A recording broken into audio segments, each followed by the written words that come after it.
যে সময়টা আমরা পার করছি এই সময়টা অত্যন্ত ভয়াবহ, ভয়ঙ্কর। চতুর্দিক থেকে চতুর্মুখী ফিতনা এমন ভাবে আমাদেরকে গ্রাস করছে, একের পর এক। সকালে একটা ফিতনা তো দুপুরে আরেকটা ফিতনা এসে আমাদের সামনে হাজির হয়। ওইটা শেষ না করতে করতে সন্ধ্যায় এসে আরেকটা ফিতনা এসে উপস্থিত হয়ে যায়। ফিতনা থাকবে, ফিতনার মোকাবেলাও থাকবে। এভাবে আমরা আমাদের ঈমানকে সতেজ করব, মজবুত করব এবং আমরণ হকের পক্ষে, সত্য ন্যায়ের পক্ষে আমাদের অবস্থান চলতেই থাকবে ইনশাআল্লাহ। আল্লাহ আমাদেরকে তৌফিক দান করেন। তিলাওয়াতকৃত আয়াতগুলো সরল অর্থ সবার জানা।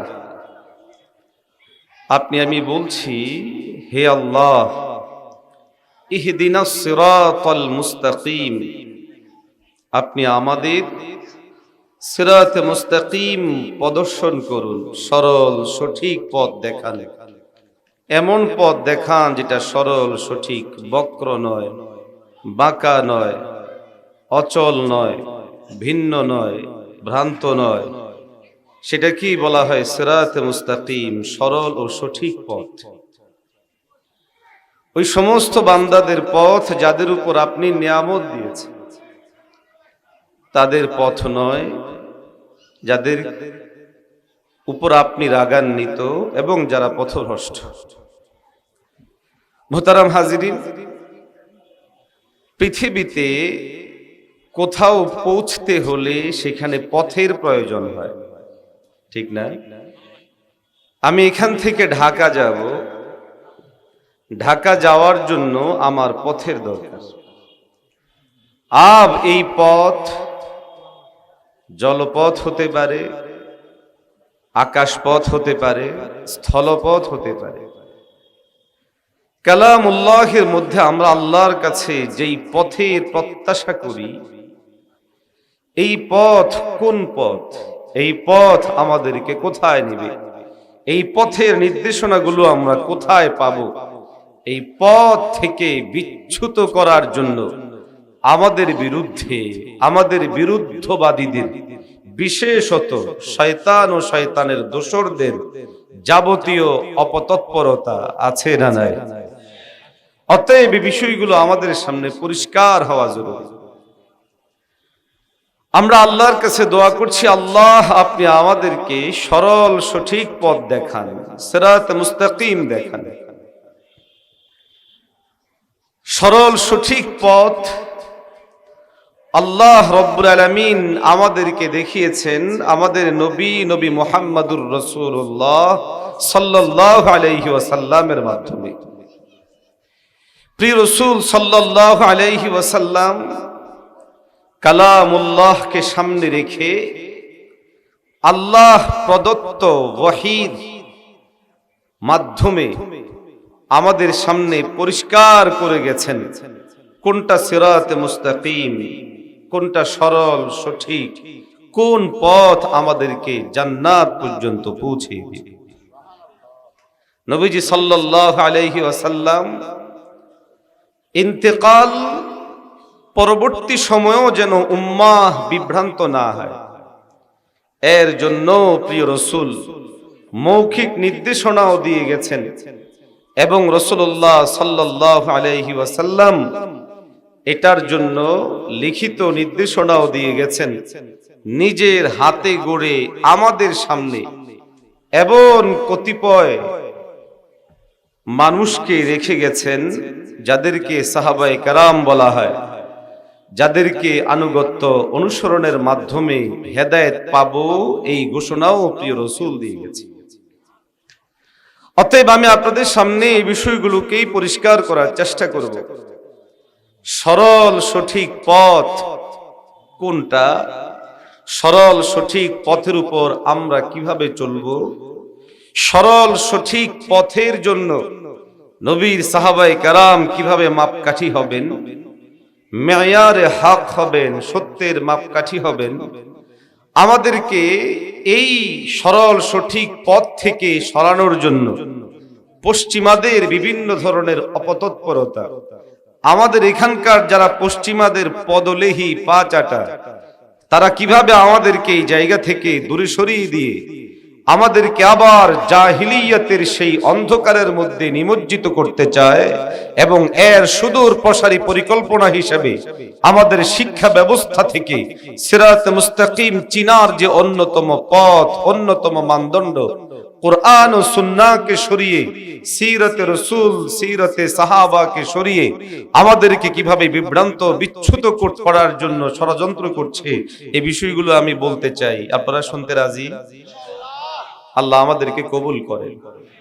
প্রথম বিষয় সিরাত মুস্তাকিম।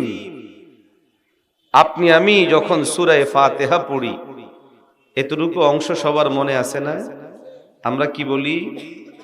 ইহদিনাস সিরাতাল মুস্তাকিম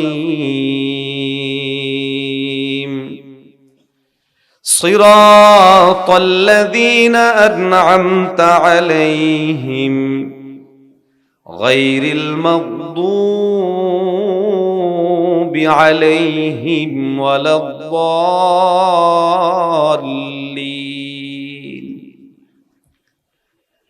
মানুষ যখন কোনো জিনিসের চাহিদা পেশ করে, তখন জিনিসটা কেমন চাই, জিনিসটার মান কেমন, জিনিসটাতে কি কি জিনিস থাকতে হবে, কি কি জিনিস না থাকতে হবে, এই বিষয়গুলো মৌলিকভাবে ওই বিষয়ের মধ্যে প্রণিধানযোগ্য থাকে। মানুষ এই বিষয়গুলোকে খেয়াল করে। আপনার আমাকে আল্লাহ যখন দোয়া শিখাচ্ছেন, আপনি আমিও দোয়া করছি, আল্লাহ আপনি আমাদেরকে সিরাত মুস্তাকিম দেন, তখন আল্লাহ আমাদেরকে দোয়াটা শিখাতে এত সুন্দর করে শিখাচ্ছেন যে সিরাত মুস্তাকিম কোনটা, যেটা আপনার নিয়ামত প্রাপ্ত বান্দাদের পথ সিরাত, কোনটা নয়, ওইটা নয় যেটা কাফেরদের, যেটা মুশরিকদের। সিরাত মুস্তাকিম নিয়ামত প্রাপ্ত বান্দাদের পথ। এই নিয়ামত প্রাপ্ত বান্দারা কারা, সেটাও আল্লাহ রাব্বুল আলামিন সূরা নিসার মধ্যে বলেছেন। قال الله تبارك وتعالى من النبيين والصديقين والشهداء والصالحين। রব বলেন উলাইকা আল্লাযীনা আন'আমা আল্লাহু আলাইহিম, যাদের উপর আল্লাহ নিয়ামত দিয়েছেন, যেই নিয়ামত প্রাপ্ত বান্দাদের পথকে সরল, সঠিক এবং একমাত্র সঠিক পথ বলে উল্লেখ করা হলো, তারা কারা? তারা নবী, তারা রাসূল, তারা সিদ্দিকিন, শুহাদা, সালেহিন। এখন আপনি আমি যেই কোনো পথ অথবা যেই কোনো বিষয়ে দুভাবে নির্দেশিত হই, দুভাবে আমাদেরকে বোঝানো যায়। এক, লিখিত নির্দেশনার মাধ্যমে। দুই, সেই জিনিসটার প্র্যাকটিক্যালি কোনো ব্যক্তি মাধ্যম। একটা হলো ব্যক্তি মাধ্যম, আরেকটা হলো গ্রন্থ মাধ্যম। যেমন এই মোবাইলগুলো যখন বাজারজাত হয়, এই মোবাইলগুলোকে চালানোর জন্য এর সাথে একটা গ্রন্থ দিয়ে দেওয়া হয়, ছোট্ট বই। ওই বইয়ের মধ্যে লেখা থাকে যে এই বইটার, এই মোবাইলটা কোন পার্টসগুলো কোন কোন কাজে লাগবে, কোন পার্টসগুলো কিভাবে সেটিং করতে হবে, ফিটিং করতে হবে। এই ধরনের ছোট্ট একটা বই থাকে কি থাকে না? এটা হলো গ্রন্থ মাধ্যম, যে এই বিষয় সম্পর্কে এই জিনিসটা চালানোর জন্য নির্দেশনা। আবার মোবাইল ইত্যাদি চালানো, কম্পিউটার ইত্যাদি চালানো, আনুষঙ্গিক যত জিনিস আমরা বাজার থেকে কিনি চালানোর জন্য, এগুলোকে প্র্যাকটিক্যালি ধরিয়ে দেওয়ার জন্য, বুঝিয়ে দেওয়ার জন্য এই লাইনের কিছু এক্সপার্ট মানুষ আছে না নাই? এটাকে বলা হয় ব্যক্তি মাধ্যম। আল্লাহ আমাদেরকে সিরাত মুস্তাকিমের উপর রাখতে, সিরাত মুস্তাকিমের উপর চালাতে, সিরাত মুস্তাকিমের উপর অটল অবিচল থেকে জান্নাত পর্যন্ত পৌঁছাতে ব্যক্তিও দান করেছেন, কিতাবও দান করেছেন কে? আওয়াজ দিয়ে বলেন কে?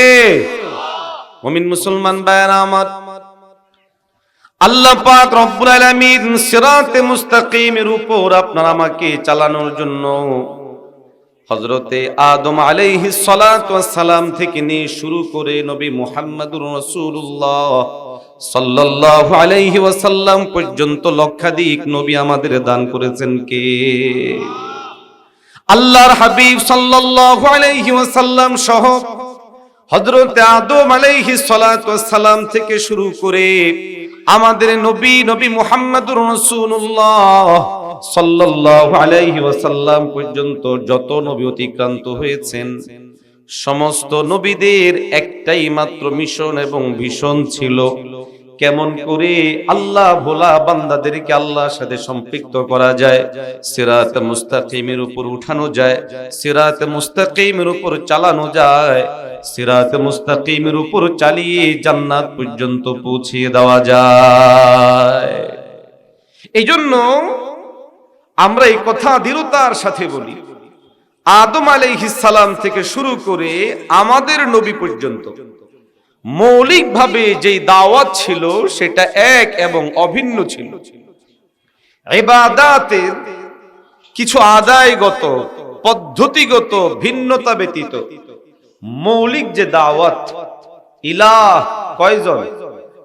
জোরে বলেন না, লা ইলাহা ইল্লাল্লাহ। আদম আলাইহিস সালাম থেকে শুরু করে আমাদের নবী পর্যন্ত এই দাওয়াতের মধ্যে কোনো ভিন্নতা, জোরে বলেন না, কোনো ভিন্নতা ছিল না।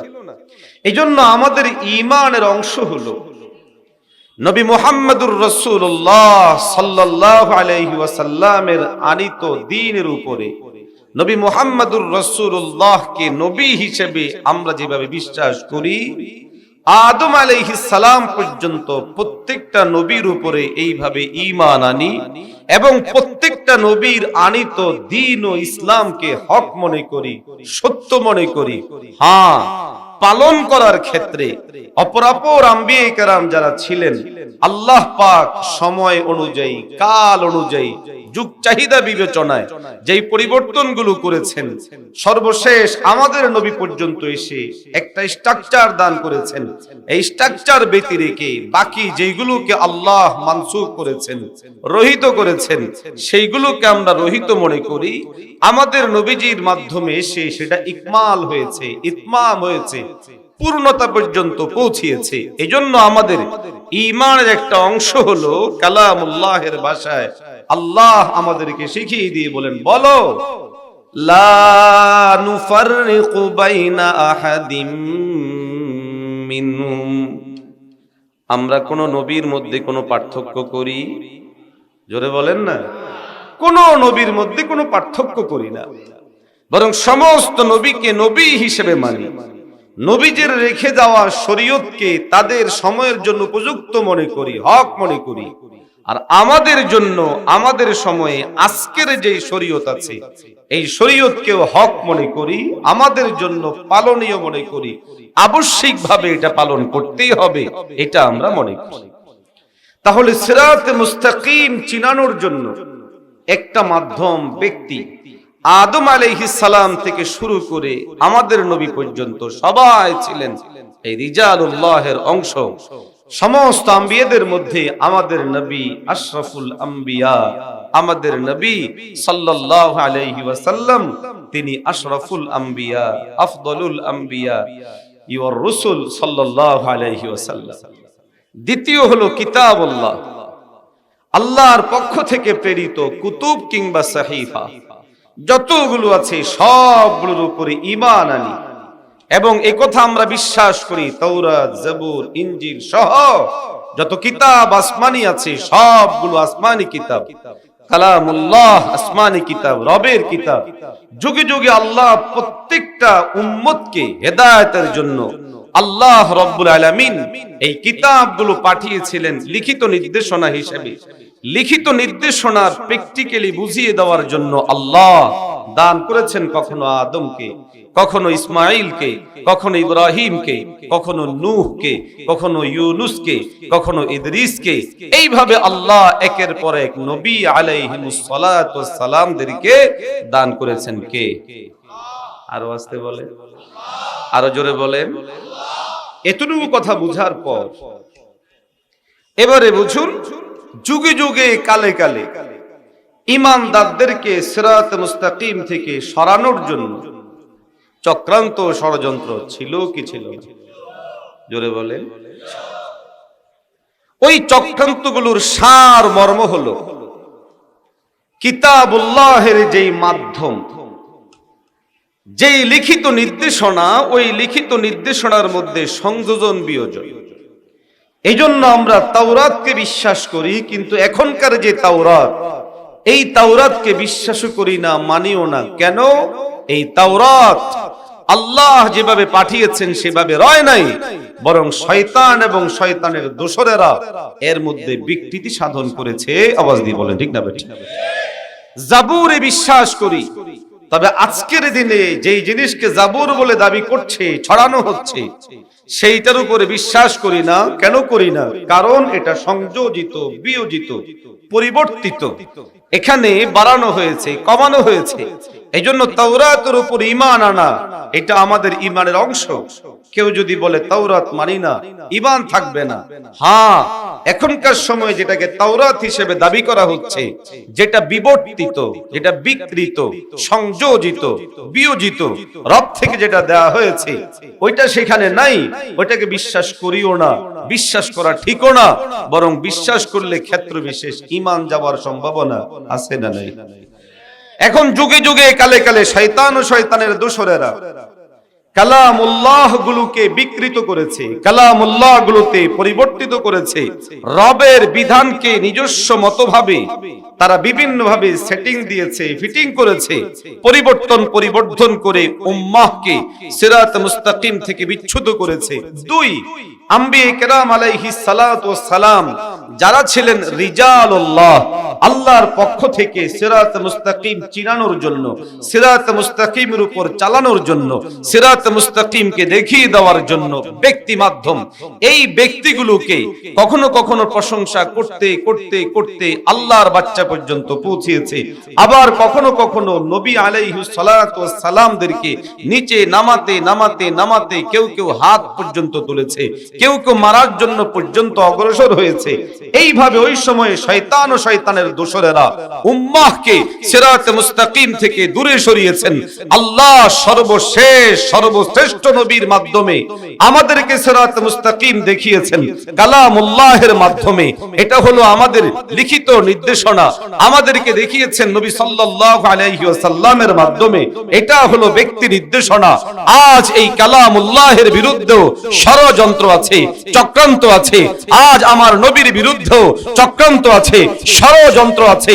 পূর্বের যুগের বেঈমানরা, শয়তান ও শয়তানের দোসরেরা যেমন উম্মাহকে বিভ্রান্ত বিচ্ছুত করার জন্য, সিরাত মুস্তাকিম থেকে দূরে সরিয়ে দেওয়ার জন্য কিতাবের মধ্যে পরিবর্তন করেছে, নবীদেরকে বিভিন্নভাবে বিকৃত করেছে।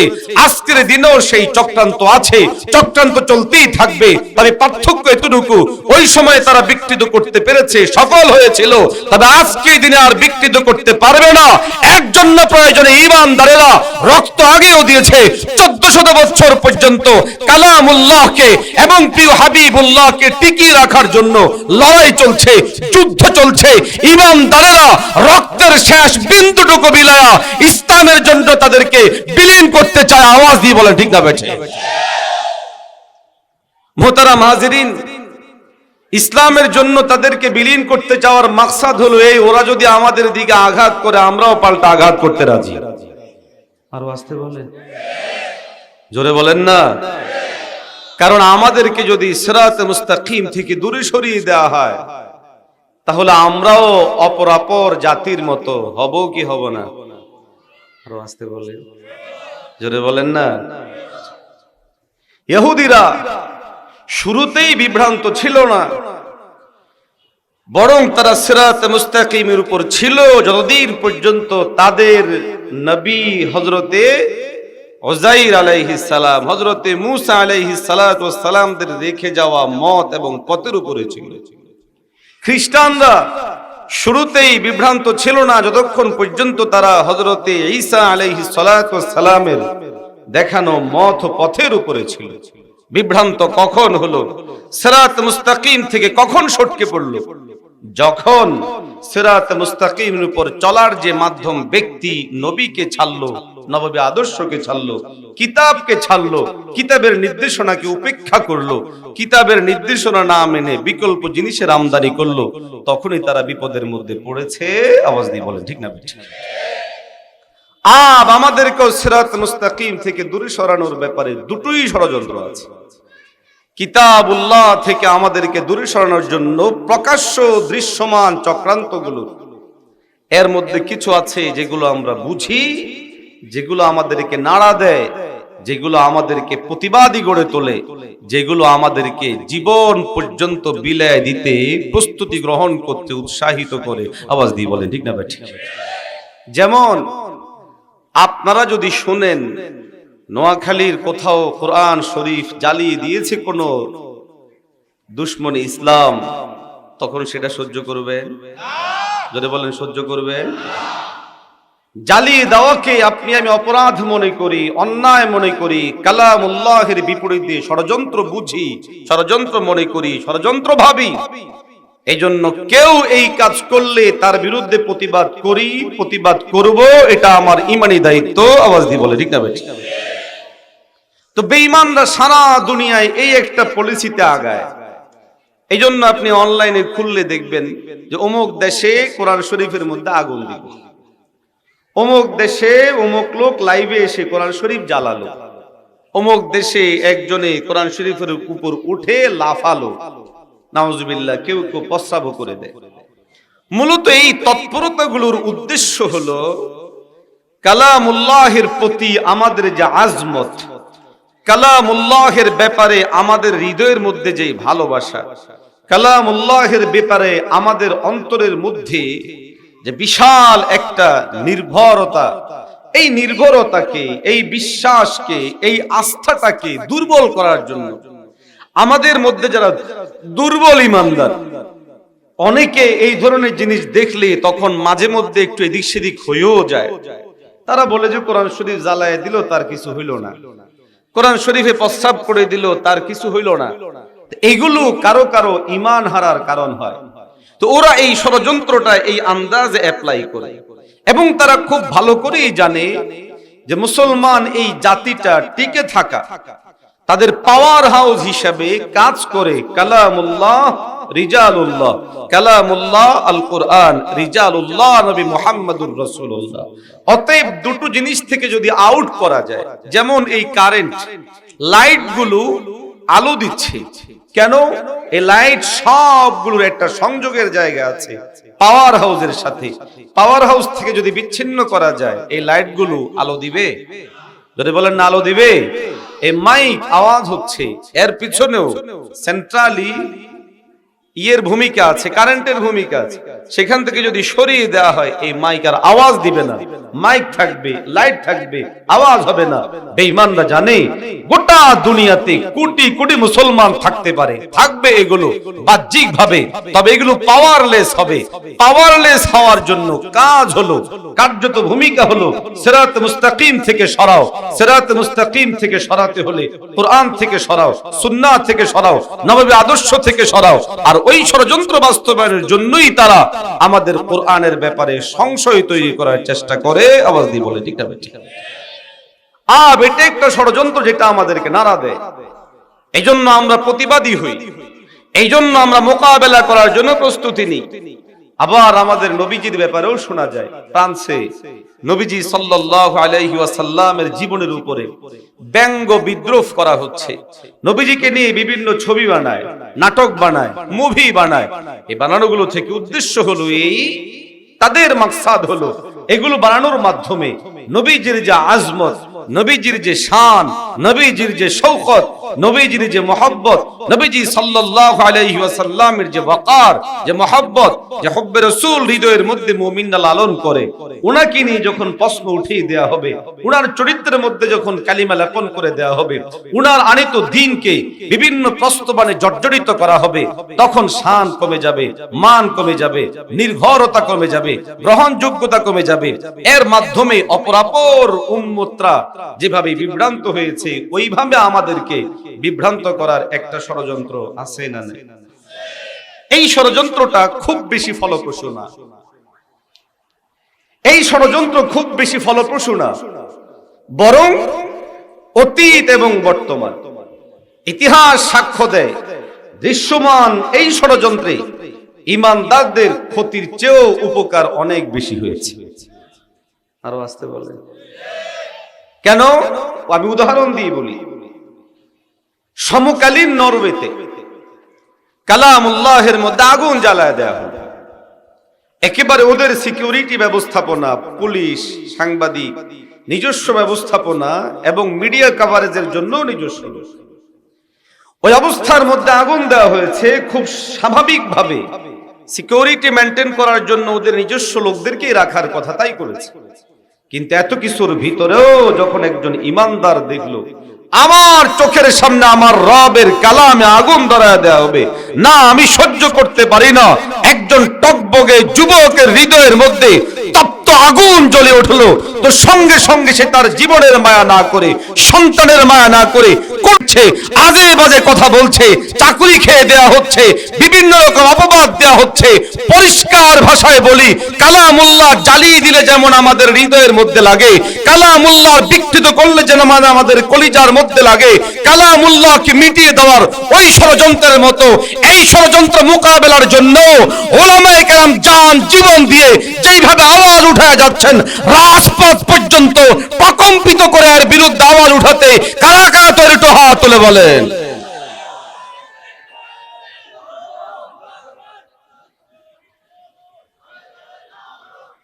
আল্লাহ আমাদেরকে বুঝার তৌফিক দান করেন। আরো আসতে বলেন, জোরে বলেন না। আমাদের সন্তানরা ওই দুটো বিষয়, জ্বালিয়ে দেওয়া, পুড়িয়ে দেওয়া, সেটাকে বুঝলেও সুকৌশলে সরিয়ে দেওয়াকে বুঝেও না, উপরন্তু কেউ বললে এটাকে উল্টো ভাবে বুঝে। আওয়াজ দিয়ে বলেন ঠিক না ভাই?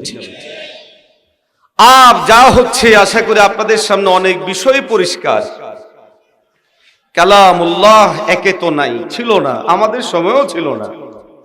একজন হুজুর স্যার থাকতেন যিনি কোনো মতে কোরআন শরীফের 29টা অক্ষর চিনাতেন, কিন্তু এখন সেটাও নাই। উপরন্তু এমন জিনিস দেখা হচ্ছে, দেখতে হচ্ছে, শিখানো হচ্ছে, শিখতে হচ্ছে, যেই জিনিস সরাসরি কোরআন বিরুদ্ধ। আওয়াজ দিয়ে বলেন ঠিক না ভাই? ঠিক। এদিকে খুব যাব না, না হয় আমি সময় পাবো না, তারপরও সংক্ষেপে বলি। বর্তমান শিক্ষা ব্যবস্থা নিয়ে আমাদের দু ধরনের অভিযোগ। কয় ধরন?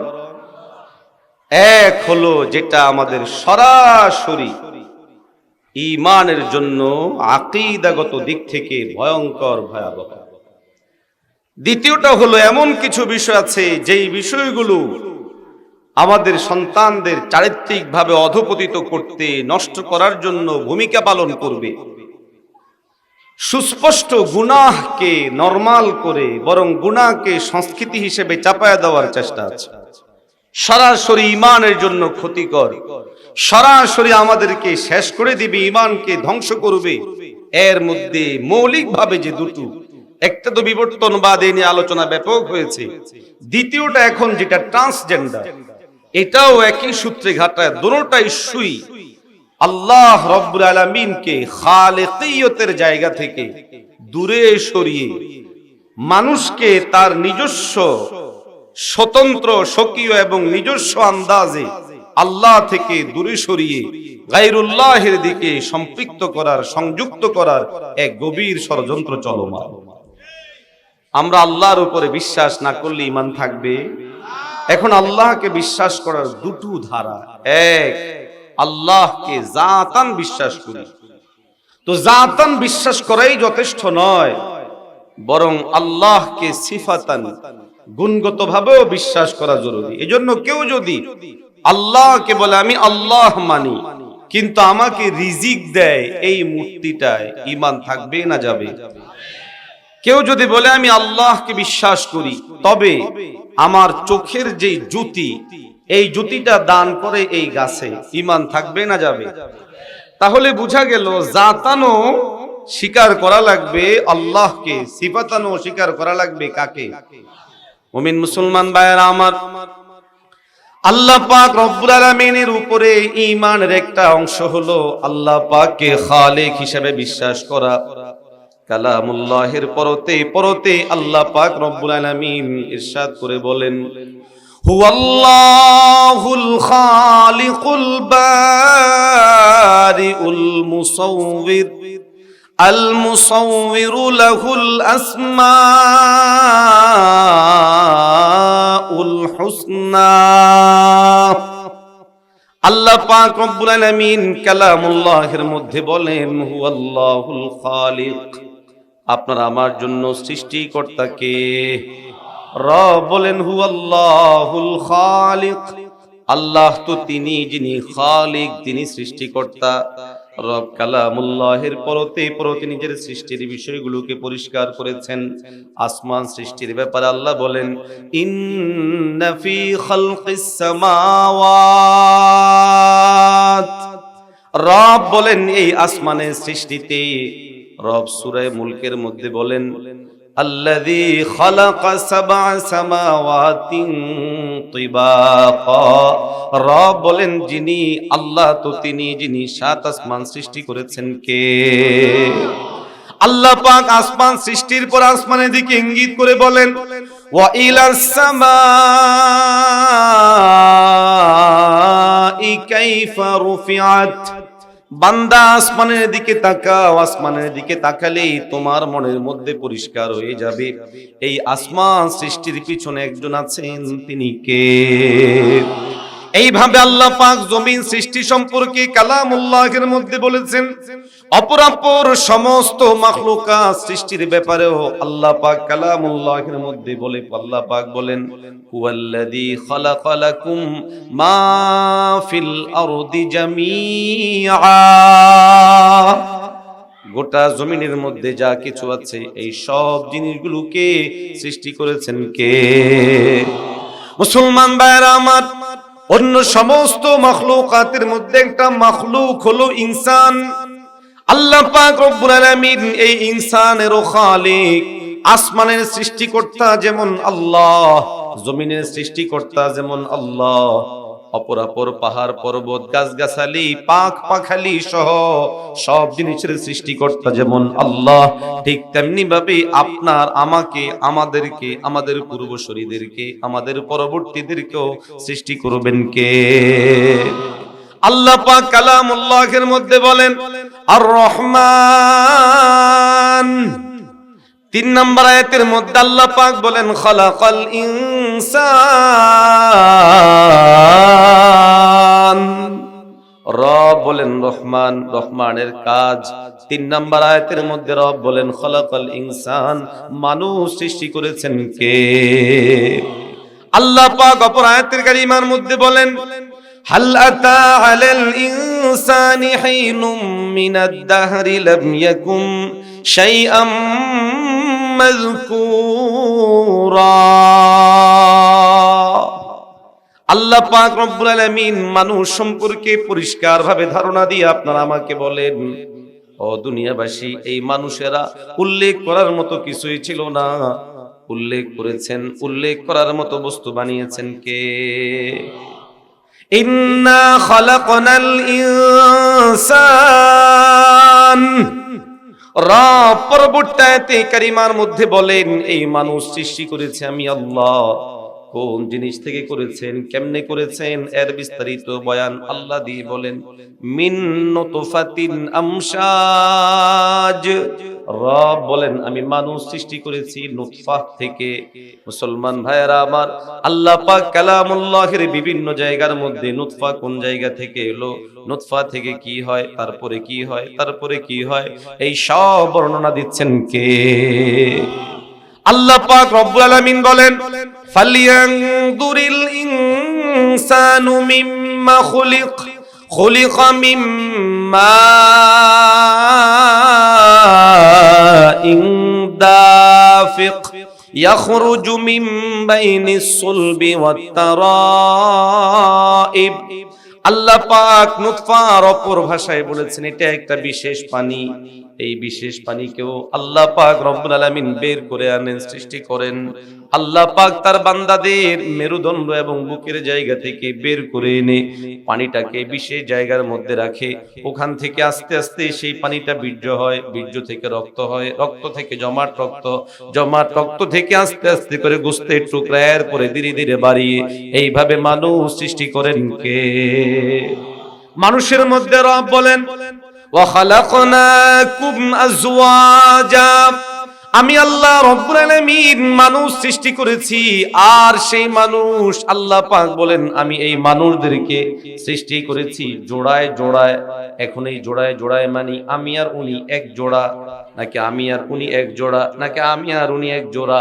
আল্লাহ পাক পরিষ্কার করে বলে না না, জোড়া মানে এই জোড়া নয়। জোড়া মানে হলো একটা নারী আরেকটা পুরুষ, একটা নারী আরেকটা পুরুষ, একটা নারী আরেকটা পুরুষ। এটাকেই বলা হয় জোড়া। এই বক্তব্য দিচ্ছেন কে? আল্লাহ পাক রব্বুল আলামিন কালামুল্লাহের মধ্যে বলেন ইয়া আইয়ুহান নাসুত্তাকু রাব্বাকুমুল্লাযী খালাকাকুম মিন নাফসিন ওয়াহিদা ওয়া খালাকা মিনহা যাওজাহা ওয়া বাসসা মিনহুমা রিজালান কাসীরান ওয়া নিসা। আল্লাহ পাক কালামুল্লাহের মধ্যে পরিষ্কার জোড়ার যেই ভাষ্য ক্লিয়ার করে আল্লাহ বলেন একটা হলো যাকার আরেকটা হলো নিসা, একটা হলো রিজাল আরেকটা হলো নিসা, একটা হলো নারী আরেকটা হলো পুরুষ। এইভাবে আপনার আমাকে জোড়ায় জোড়ায় করে সৃষ্টি করেছেন কে? যেই কয়েকটা আয়াত তেলাওয়াত করলাম আরো আছে। সমস্ত আয়াতগুলোর সার মর্ম হলো খালিক নিজে নিজে। জোরে বলেন মনে মনে কে? জোরে বলেন না। রব বলেন আমি সৃষ্টিকর্তা। রব বলেন এইভাবে সৃষ্টি করেছি। রব বলেন এইভাবে জোড়ায় জোড়ায় বানিয়েছি। আর যদি কেউ বলে বানর থেকে অথবা ভিন্ন কোন জিনিস থেকে যে কালামুল্লাহের অস্বীকার করি, কেউ যদি বলে জোড়ায় জোড়ায় মানে পুরুষে পুরুষে কালামুল্লাহের অস্বীকারী, কেউ যদি বলে জোড়ায় জোড়ায় মানে মনে মনে যেটা আসবে যেই জোড় তৈরি হবে সেটা না, রব বিধান দিয়েছেন সেই বিধান অনুযায়ী জোড়া নির্ধারিত হবে। রব পরিষ্কার করে দিয়েছেন কোন অঙ্গের কি কাজ, কোন অঙ্গ কোন পরিচয় বহন করে। এর বাহিরে যারা নতুন পরিচয় তৈরি করতে চায় এরা মানুষ না, এরা পরিষ্কার অমানুষ এবং খোদাদ্রোহী। অতএব আপনার আমাকে সিরাত মুস্তাকিম থেকে দূরে সরানোর প্রক্রিয়ার মধ্যে একটা কোরআনকে সরায়া দেওয়া আমাদের শিক্ষা ব্যবস্থার নতুন ভাবে সংযোজিত প্রকাশিত এই প্রক্রিয়াকে আমরা আমাদেরকে আপনি সিরাতে মুস্তাকিম দেখান। ওই দোয়ার মধ্যে আমি বলেছি সিরাতাল্লাযীনা আন'আমতা আলাইহিম, তাদের পথ যেই পথটা আপনার নিয়ামত প্রাপ্ত বান্দাদের পথ। নিয়ামত প্রাপ্ত বান্দা কারা? তাদের ব্যাপারেও আমি কালামুল্লাহ থেকে জেনেছি। রব বলেন উলাইকাল্লাযীনা আন'আমাল্লাহু আলাইহিম মিনান নাবিয়্যিনা ওয়াস-সিদ্দীকিন ওয়াশ-শুহাদা'i ওয়াস-সালিহিন। আমি পরিষ্কার হয়েছি ওরাই হলো নিয়ামত প্রাপ্ত বান্দা। এক নাম্বার নবী, দ্বিতীয় নাম্বার সিদ্দীকিন, তৃতীয় নাম্বার শুহাদা, চার নাম্বার হলো সালিহিন। অতএব আমাদের সামনে আরেকটু পরিষ্কার হয়ে গেল সিরাতে মুস্তাকিমের উপর চলতে হলে নবীর আনিত দ্বীন, নবীর রেখে যাওয়া সুন্নাহ, নবীর রেখে যাওয়া আদর্শ, সাহাবায়ে কেরাম যারা আছে তাদের আনুগত্য করা লাগবে। সমকালীন আরেকটা বিতর্কের জায়গা দাঁড়িয়েছে। নবীজি সাল্লাল্লাহু আলাইহি ওয়াসাল্লামের সাহাবী যারা, তাদেরকে আমরা মেয়ার মাপকাঠি এবং সিরাত মুস্তাকিমের জন্য পথ প্রদর্শক হিসেবে নিব কি নিব না? হাজিরিন, আহলুস সুন্নাহ ওয়াল জামার আকীদা কোরআনের আলোকে, হাদিসের আলোকে পরিষ্কার হয়ে নেওয়া জরুরি। সেটা হলো এই, আপনি আমি হকের উপর থাকতে হলে, হকের উপর চলতে হলে, সিরাত মুস্তাকিমের উপরে অটল অবিচল এবং অধিষ্ঠিত থাকতে হলে কালামুল্লাহকে, সুন্নত নববীকে এবং সাহাবায়ে কেরামদের আদর্শকে ব্যতি রেখে ভিন্ন কোনো মতে পথে ভিন্ন কোনো দিকে গেলেই আমাদের জন্য বিপদ। আওয়াজ দিয়ে বলে ঠিক না বেঠিক? এই কথাগুলো আমি খুব ধীরে বলবো, বুঝার জন্য বলবো। অল্প কিছু সময় আছে, মিনিটের, যতটুকু সম্ভব।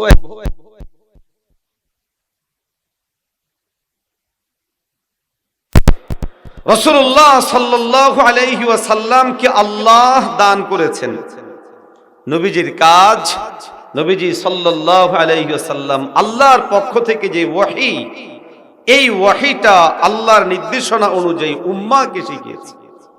এই জন্য আল্লাহ নির্দেশনা যখন দিয়েছেন, আকিমুস সালাহ, নামাজ পড়ো। আব কাকে নামাজ বলে? নামাজ কিভাবে পড়তে হয়? নামাজের মধ্যে হাত বাঁধা লাগে, নামাজের মধ্যে এদিকে সেজদা করা লাগে, নামাজের মধ্যে সেজদার মধ্যে গিয়ে এই পড়া লাগে। এর বিস্তারিত কথা কোরআন শরীফে আছে? বলেন না, কোরআন শরীফে আছে? নাই। কোথায় আছে? হাদিস শরীফে আছে। কোরআনুল কারীমের মধ্যে আছে আকিমুস সালাহ, নামাজ পড়ো। কোরআন শরীফের মধ্যে আছে ক্বাদ আফলাহাল মুমিনুন আল্লাযীনা হুম ফি সালাতিহিম খাশিউন। তারা সফল যারা নামাজ পড়ে ভীত সন্ত্রস্ত অবস্থায়, যারা নামাজ পড়ে আল্লাহ ভীতিকে সামনে রেখে। এইভাবে সংক্ষিপ্ত ও সার নির্যাসপূর্ণ কথা কোরআনে আছে, কিন্তু সেটার বাস্তব প্র্যাকটিক্যালি জিনিস আপনি আমি যে পেলাম, আপনি আমি যে পড়ি, আপনি আমি যে বিশ্বাস করি, ধারণ করি যে এটাই নবীর কথা, এটাই কোরআনের এই আয়াতের বাস্তব নমুনা, এটা কোথায় পেয়েছি? রাসূলুল্লাহ সাল্লাল্লাহু আলাইহি ওয়াসাল্লামের হাদিস থেকে, নবীজির জীবন থেকে। নবী সাল্লাল্লাহু আলাইহি ওয়াসাল্লাম যে কথাগুলো বলেছেন, নবীজি সাল্লাল্লাহু আলাইহি ওয়াসাল্লাম এই কথাগুলো বলেছেন, এগুলো আপনি আমি জানা সম্ভব, দেখা সম্ভব। কেন? কারণ আমরা তো 1500 বছর পর নবীর কথা, নবীর কাজ আমাদের পর্যন্ত আসার মাধ্যম হলো রাসূলুল্লাহ সাল্লাল্লাহু আলাইহি ওয়াসাল্লামকে যারা কাছ থেকে দেখেছে, কাছ থেকে চিনেছে, কাছ থেকে বুঝেছে তারা। আর ওই জামাতের নাম হলো সাহাবায়ে কেরাম। তাদের নাম হলো কি? সাহাবায়ে কেরাম।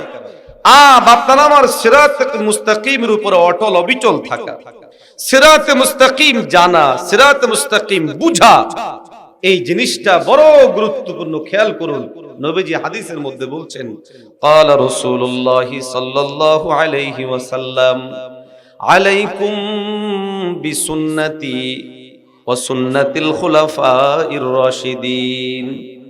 নবী সাল্লাল্লাহু আলাইহি ওয়াসাল্লাম বলছেন, তোমাদের জিম্মাদারি আমার সুন্নাহ মানো, আমার সাহাবীদের সুন্নাহ মানো। নবী বলেন, قال رسول الله صلى الله عليه وسلم أصحابي كالنجوم بأيهم اقتديتم اهتديتم। মুসলমান ভাইয়েরা আমার, নবীজি সাল্লাল্লাহু আলাইহি ওয়াসাল্লাম বলে, ও দুনিয়াবাসী, আমার সাহাবীরা হলো তারকার মতো। নবী বলেন, বিআইহিম ইখতাদাইতুম ইহতাদাইতুম, আমার সাহাবায়ে কেরামদের মধ্য থেকে যাকে তোমরা আনুগত্য করবে, অনুসরণ করবে, হেদায়েতের উপর থাকবে। নামাজ আল্লাহ বলেছেন আকিমুস সালাহ, নবী সাল্লাল্লাহু আলাইহি ওয়াসাল্লাম ওই নামাজ দেখিয়েছেন। ওই নামাজ আপনারাও দেখেননি, আমরাও দেখিনি। কারা দেখেছে? নবী বলেন, আমার সাহাবীরা দেখেছে। নবী তার সাহাবীদেরকে বলেছেন, সল্লু কামা রাআইতুমুনি উসাল্লি। ও দুনিয়াবাসী, তোমরা নামাজ পড়ো যেমনি আমাকে নামাজ পড়তে দেখো। এই নির্দেশনা আপনাকে আমাকে তো নবী দিচ্ছেন, কিন্তু আমরা নবীকে পাবো কই, দেখবো কই? মুহাদ্দিসিনরা বলে এই নির্দেশনা সাহাবীদের উপর, সাহাবীরা নবীকে খুব কাছ থেকে দেখেছেন। নবীর সাহাবীরা নবীকে দেখে দেখে বর্ণনা করে আমাদের পর্যন্ত পৌঁছিয়েছেন। অতএব আপনি আমি যদি বলি নবীর সাহাবীরা ইনসাফ করেনি, নবীর সাহাবীরা ঠিকঠাক মতে পৌঁছায়নি, নবীর সাহাবীদের এই সমস্যা ছিল, নবীর সাহাবীরা আদেল নয়, নবীর সাহাবীরা মাইয়ারে হক নয়, নবীর সাহাবীরা দিন পালনের ক্ষেত্রে সত্যের মাপকাঠি নয়, তখন আপনার আমার অন্তরে প্রশ্ন জাগবে কোরআনের বিরুদ্ধে, প্রশ্ন জাগবে হাদিসের বিরুদ্ধে, প্রশ্ন জাগবে ইসলামী ইতিহাসের বিরুদ্ধে। কারণ আমরা এইগুলো জানা, এইগুলো বুঝা, এইগুলো পরিচয় লাভ করার অন্যতম মাধ্যম হলো নবীর সাহাবায়ে কেরাম। এখন কারো কারো মনে প্রশ্ন আসে, নবীর সাহাবীরা আমার জন্য যদি স্মরণীয় হয়, অনুকরণীয়, অনুসরণীয় হয়, তো নবীর সাহাবীদের মধ্যে এই ভুল ত্রুটি ছিল, ইতিহাসের পাতায় পাতায় এই ভুল দেখা যায়। প্রিয় ভাই, অনুকরণীয়, অনুসরণীয় আপনাকে ভুলের ক্ষেত্রে বলা হচ্ছে না সঠিকের ক্ষেত্রে বলা হচ্ছে? মজরে বলেন না, ভুল কাজ করার জন্যই বলা হচ্ছে যে উনি ভুল করেছে তুমিও ভুল করো। প্রথমত কনসেপ্ট ক্লিয়ার না, প্রথমত কনসেপ্ট ক্লিয়ার করা জরুরি। উনারা আমাদের জন্য মাতবু ফিল মারুফ, উনারা আমাদের জন্য অনুকরণীয়, অনুসরণীয় কোন জিনিসের ক্ষেত্রে? শরিয়া সম্মত জিনিসের ক্ষেত্রে না শরিয়া বিরুদ্ধ জিনিসের ক্ষেত্রে? শরিয়া সম্মত জিনিসের ক্ষেত্রে। অতএব এই প্রশ্ন তোলা ভুল, ভুয়া এবং ফালতু জিনিস, অমুক সাহাবী ভুল করেছে, তমুক সাহাবী ভুল করেছে, আল্লাহ মাফ করেন আমাদের। বরং এই সাহাবায়ে কেরামদের ব্যাপারে ভুল ধারণা আমাদের ওই ভাইদের জবানকে নবীদের পর্যন্ত টেনে নিয়ে যায়। ফলে অমুক নবী ভুল করেছে, তমুক নবী ভুল করেছে, এরকম কথা বলতেও তাদের মুখে বাঁধে না। আওয়াজ দিয়ে বলে, ঠিক না বেঠিক? এই জন্য প্রথমে ক্লিয়ার করে রাখা জরুরি কনসেপ্ট। সেটা হলো এই, আনুগত্য অনুসরণ হবে মারুফের ক্ষেত্রে, খায়রের ক্ষেত্রে, কল্যাণের ক্ষেত্রে, দ্বীনি কাজের ক্ষেত্রে। তো প্রশ্ন হতে পারে, হুজুর এই যে ভুলটা করলেন, এই ভুলের মধ্যে কি অনুসরণীয়? হ্যাঁ, সেটা আছে। সেটা হলো এই, উনার থেকে ওই ভুলটা হওয়ার পরে তিনি কি ওই ভুলের উপর ছিলেন না সরে আসছে? জোরে বলেন, জোরে বলেন। আপনার আমার জন্য অনুসরণীয় হলো ভুল করার পর সরে আসে। এই ভুল করার পর সরে আসা নেক কাজ না বদ কাজ? জোরে বলেন। মারুফ না মানহি? মারুফ। রব বলেন, রবের হাবিব বলেন, হ্যাঁ এই ক্ষেত্রে তারা আপনার আমার জন্য অনুসরণীয়। হাজিরিন, আমাদের কোন ভাই হযরত আদম আলাইহিস সালাতু ওয়াস সালামকে নিয়েও প্রশ্ন উঠায়। নবী হযরত আদম আলাইহিস সালাতু ওয়াস সালাম নিয়ে অন্তরের মধ্যে প্রশ্ন, আদম আলাইহিস সালাম যদি ওই গাছের কাছে না যাইতো তাহলে তো আর এত ঝামেলা হইতো না। আদম গাছের কাছে গেছে, আদম গাছের কাছে যাওয়াটা ভুল, তার মানে আদম মাসুম নয়, এরকম কথা সাব্যস্ত করার চেষ্টা করা হয় কি হয় না? মুমিন মুসলমান ভাইয়েরা আমার, মিশকাত শরীফের প্রথম খণ্ড খুলে দেখুন, হযরত আদম আলাইহিস সালাতু ওয়াস সালামের সাথে হযরতে মূসা আলাইহিস সালাতু ওয়াস সালামের একটা কথোপকথন সহিহ বুখারী শরীফের বর্ণনায় সেখানের মধ্যে আছে। হযরত আদম এবং হযরতে মূসা আলাইহিস সালামের মধ্যে বিতর্ক হচ্ছে। হযরতে মূসা আলাইহিস সালাতু ওয়াস সালাম হযরতে আদম আলাইহিস সালাতু ওয়াস সালামকে ডেকে বলে, ও বাবা আদম, আপনি যদি ওই গাছের কাছে না যাইতেন তাহলে তো এরকম হইতো না। আদম আলাইহিস সালাতু ওয়াস সালাম বলে, ও মূসা, তুমি তো মূসা? বলে হ্যাঁ। তোমাকে তো আল্লাহ দান করেছেন জাবুর? বলে হ্যাঁ। পয়গম্বর হযরতে মূসা আলাইহিস সালামকে হযরতে আদম ডাক দিয়ে বলে, ও মূসা, তোমাকে আল্লাহ যেই কিতাব দান করেছে ওই কিতাবের মধ্যে কি পড়নি? আমাকে আমার মালিক সৃষ্টির 40 বছর আগে আল্লাহ পাক রব্বুল আলামিন এই ঘটনাগুলো বর্ণনা করেছে। মূসা আলাইহিস সালাম বলে, হ্যাঁ হ্যাঁ আমি তো পড়েছি। এইবার হযরত আদম বলে, মুসা বলো আমার জন্মেরও আগে তোমার কাছে প্রেরিত কিতাবের মধ্যে আল্লাহ এটা লিখে রেখেছেন, এর দায় কি আমার কিভাবে হতে পারে? আল্লাহু আকবার বলেন না আল্লাহ। এটা রবের হিকমতে আমালিয়া, সৃষ্টি শৈলী। প্রিয় ভাই, এটাকে দোষ হিসেবে না দেখে এই যে আজকে দুনিয়াতে আসলেন, দুনিয়ার নাজ ও নিয়ামত আপনি আমি ভোগ করছি। আদম আলাইহিস সালাতু ওয়াস সালাম সেই গাছের নিকটবর্তী হওয়া, সেটাকে নির্ভর করে দুনিয়ায় না আসলে আপনি আমি আসতে পারতাম? জোরে বলেন না। আমাদের ওহায়ারা নবীকে দোষারোপ করার জন্য বলে, নবী ইনশাআল্লাহ বলেনি কেন? ও ভাই, নবী ইনশাআল্লাহ বলেনি কেন? এটা দোষ নয়, বরং নবী তো আগেই বলেছি, প্র্যাকটিক্যালি নমুনা। আপনার আমার করণীয় কাজগুলো করার ক্ষেত্রে যেমন নবী আপনার আমার জন্য অনুসরণীয়। আল্লাহ মাফ করেন যদি কোনো বর্জনীয় জিনিস ঘটে যায়, ওই জিনিস করার জন্য আল্লাহর নবী আমাদের জন্য অনুসরণীয়। আল্লাহর নবী ইনশাআল্লাহ বলেননি, এই ইনশাআল্লাহ না বলার কারণে যা যা হলো হলো। এরপরে নবী ইনশাআল্লাহ বললেন, আল্লাহর নবীর নামাজ কাজা হয়েছে, এই নামাজ কাজা হওয়াটা আমাদের জন্য, কাজা নামাজের জন্য দলিল হলো। কাজা নামাজ আপনি আমি শিখতে পারলাম।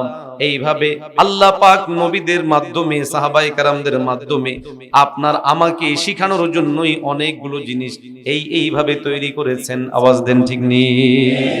এটা পরিষ্কার হয়ে নিলে হয়। মাথার মধ্যে তো পেঁয়াজ ঘুরবে কেন? সবচেয়ে বড় কথা প্রিয় ভাই, ধরুন আমাদের মধ্যে যদি কেউ এমন হয় যে একসময় অপরাধী ছিল, দাড়ি ছিল না, এই লোকটা যদি পরবর্তী সময়ে দাড়ি রেখে দেয়, এখন আপনি আমি কি বলবো তুই আরো 5 বছর আগে দাড়ি রাখস নাই, তুই অপরাধী, তুই দোষী? সেটাকে মূল্যায়ন করবো না বর্তমান অবস্থার উপরে মূল্যায়ন করবো? বর্তমান অবস্থার উপরে মূল্যায়ন করব। দুনিয়ার আদালতে যদি কোনো ব্যক্তি অপরাধী সাব্যস্ত হয়, তো তিনি সেই অপরাধ থেকে ফিরার পর, তার বিচার আচার হয়ে যাওয়ার পরে দুনিয়ার কোনো মানুষ আর তাকে অপরাধী বলে না। বিচার হয়ে যাওয়ার পর যখন সে বের হয়ে আসে, বারবার তাকে ওই জিনিসগুলো বলে না। দুনিয়ার আদালতে দুনিয়ার কোনো অপরাধী যদি নিজ অপরাধ থেকে ফিরে আসার পর সে অপরাধকে স্বীকার না করা, সে অপরাধকে চর্চা না করা হয়, চর্চা করাটা দূষণীয় হয়।